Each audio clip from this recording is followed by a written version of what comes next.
قال رسول الله صلى الله عليه وسلم يقول ابن آدم مالي مالي আদম সন্তান বলে আমার সম্পদ আমার সম্পদ, আমার টাকা, আমার গাড়ি, আমার ব্যাংক ব্যালেন্স, আমার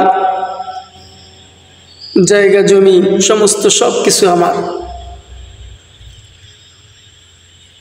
ওয়ালা ওয়াহাল্লাকা ইয়া ইবনে আদম মিন মালিকা ইল্লা আকালতু ফাআফনাইতা।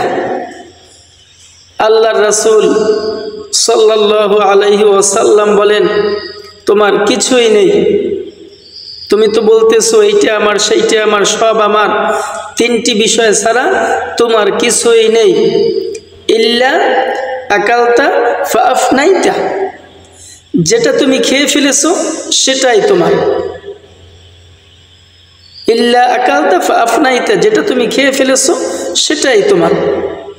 আও লাবিস্তা ফাআবলাইতা, যেটা তুমি পরিধান করে ক্ষয় করে ফেলেছো, অর্থাৎ আমাদের পোশাক পরিচ্ছদ যেটা আমরা পরার পরে নষ্ট হয়ে যায় অথবা ছিঁড়ে যায় অথবা খাটো হয়ে যায় অথবা রিজেক্ট হয়ে যায়, যেটা বাতিল হয়ে যায়, বিশ্বনবী বললেন সেটাই তোমার। আও লাবিস্তা ফাআবলাইতা, এরপর বললেন কি আও তাসাদ্দাকতা ফাআমদাইতা, যেটা তুমি সদকা করে দিয়েছো সেটাই তোমার। বাহ্যিক দৃষ্টিতে যদিও দেখা যায় যে সদকা করলে সম্পদ কমে যায়, কিন্তু বিশ্বনবীর ভাষ্য হচ্ছে সদকা করলে সম্পদ বরঞ্চ আরও বৃদ্ধি পায়। আল্লাহ রাসূল সাল্লাল্লাহু আলাইহি ওয়াসাল্লাম হযরত বেলালকে বললেন, আনফিক ইয়া বেলাল, ও বেলাল তুমি বেশি বেশি দান করো। লা তাখশা মানজিল আরশি ইকলালা, তাহলে তোমার সম্মানকে আল্লাহ সুবহানাহু ওয়া তাআলা বৃদ্ধি করে দিবেন। অথচ ইতিহাস ঘাটলে দেখা যাবে হযরত বেলালের সেরকম কোনো সম্পদ ছিল না, পরনের কাপড়টাও ছিল উমাইয়ার, তাকেই তিনি নির্দেশনা জারি করলেন আল্লাহর পথে দান করো।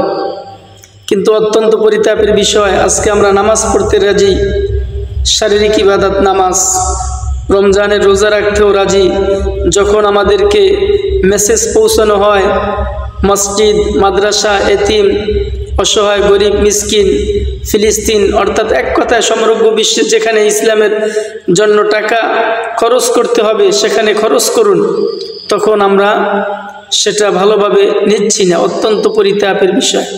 সুতরাং আল্লাহ পাক আমাদেরকে বুঝার মতো তৌফিক দান করুন যে নামাজ যেমন ইবাদত, এটা হচ্ছে শারীরিক ইবাদত, তেমনিভাবে আমাদের আর্থিক ইবাদত আছে অনেক ক্ষেত্রে, সেটা যেন আমরা পালন করতে পারি। আমিন।